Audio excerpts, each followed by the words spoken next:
এটা কি লাগবেন জানেন? এটা কুয়াশা আছে না, কুয়াশার জন্য এই ছবি ইয়াগুলি করতেছে।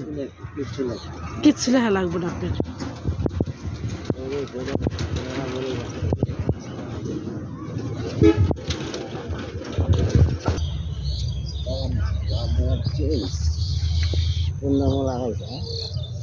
টমেটো লাগাইছি। টমেটো তো বড়ই হয় নাই রে। ফুলকপি বড় থাকলে সুন্দর লাগে না? সবাই লাগাইছে গাছ লাগাইছে।